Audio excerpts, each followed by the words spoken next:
A lot of people ask me if you can dropship in America using American dropshippers if you don't live or aren't a citizen in the United States. Every time they ask this, I tell them absolutely.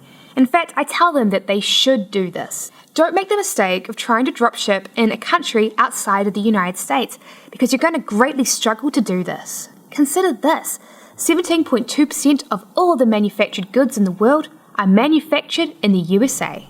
Now consider that just 2% of the world manufactured goods are made in the United Kingdom. And for Australia and Canada, it's even less. If you want to start a dropshipping business, then you've basically got two options. Number one, you can use Chinese dropshippers to ship worldwide. Or number two, you can use American dropshippers to dropship to American customers. I've got a video which outlines the pros and cons of each of these methods, and you can find a link on how you can watch that video in the video description below.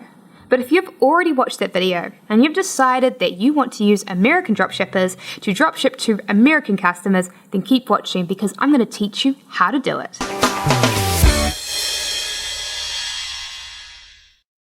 Problem number one, you need to open a USA-based account on Amazon.com.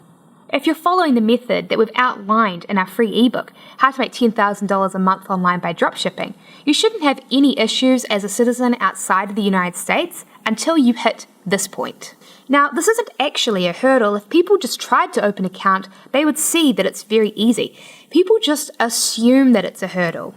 Amazon lets people from other countries open Amazon.com accounts based in the USA, and you can even use your own local address, phone number, credit card, and bank account. To see how simple it is, just watch my free video where I take you through step-by-step how to open an account on Amazon.com as a citizen outside of the United States. You can find a link on how to watch that video in the video description below. Problem number two, you need to apply for a tax identification number. Following our step-by-step method outlined in our free ebook, you won't have any more problems as a foreigner until you reach out to a dropshipper that asks you for a tax identification number. The reason being that some dropshippers ask you for a tax identification number before they let you dropship from them is because of state sales tax laws. Luckily, getting a tax identification number, otherwise known as a TID, is actually really easy as a foreigner. It just takes 3 simple steps, and if you've got a friend that's based in the United States, you can even skip step 1. You see, the solution is to get what is called an employer identification number, otherwise known as an EIN, and it takes just 3 steps.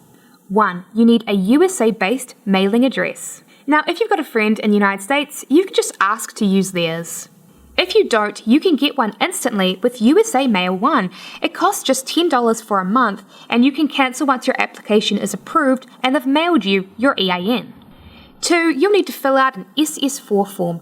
You can download it by clicking on the link in the video description below and print it off. If any bit confuses you, then you can download a helpful PDF guide. I've also included a link to that in the video description below as well. Now don't worry if you do get confused, because you're about to call up the IRS and they will help you with your application. Because, step 3, you need to call up the IRS to approve your application.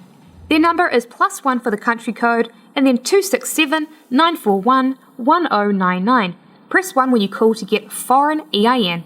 They are open 6 a.m. to 11 p.m. EST, Monday to Friday. You will generally be on hold for about 15 or 45 minutes, so I recommend using Skype to call them as it'll be very cheap, just 2.6 cents a minute. When an agent answers, tell them that you need an employer identification number for being a sole trader. They'll ask you some questions based on the SS4 form that you just filled out. And when you're done, they will give you an EIN to use immediately. I suggest you write it down because you won't be formally mailed one for a few weeks, and it will be mailed to your USA-based address. And that's it. You are done. Within an hour, you have an EIN. Problem number 3. You don't know what your tax obligations are as an international seller. Believe it or not, this is actually one of the areas that you kind of benefit from as a non-USA seller. The reason is because you will usually have less sales tax obligations as someone who is based outside the United States. Sales tax in the USA can definitely be a bit of a tricky thing, and dropshipping does add a few complications. Luckily, I've got a video which actually outlines what your sales tax obligations are as a dropshipper based outside the United States. In that video, it also teaches you how you can use some tools to make the process super simple. To watch that video, simply click on the link that I've included in the video description below. As an international seller, you don't have to worry about paying income tax to the US authorities. You pay that to your own local government. But as the video will show you, you may have some sales tax obligations that you have to meet within the USA. But don't be put off by this. Sales tax is something that you would have to deal with in any business. Don't let a bit of paperwork stop you from building a business that gives you financial freedom. Problem number 4. You don't know if you can get a reseller certificate or license if you aren't a USA citizen. Now, some dropshippers are going to ask for a reseller's certificate, permit, or license. Now, these are all the same thing, they're just a document that proves that you're purchasing the items from the supplier for the purpose of resell. And if you watch my video where I discuss sales tax with dropshipping, you'll realize that the reason why the seller is asking these from you is because they want to be able to waive the sales tax on your order. Luckily, these are very easy to get and generally just require you to fill out a free online form, and yes, you can get them online as a non-USA citizen. The only issue is that you need a tax identification number to complete them, but of course, luckily, you'll already have that if you followed my instructions and got an EIN. Now, Sell.Who have a great guide which shows you where to apply for each reseller's permit. To access it, simply click on the link that I've included in the video description below. And problem number 5. Amazon wants a USA-based return to address. If a customer gets sent a faulty product, then Amazon is going to want a return to address to get the item sent back to. The solution here is to make sure that as an international seller, you have a pro merchant account and not an individual seller account. The reason for this is that having a pro merchant account gives you the option of having multiple return to address shipping labels. This way, you can upload a shipping label for each of the dropshippers that you are using so that the customer can return the item directly to the dropshipper for a refund and not to you.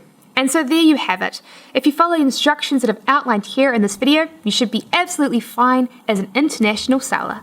Thanks for watching. If you liked this video, I'd appreciate it if you gave it a thumbs up and subscribe to Wholesale Ted for more videos like this.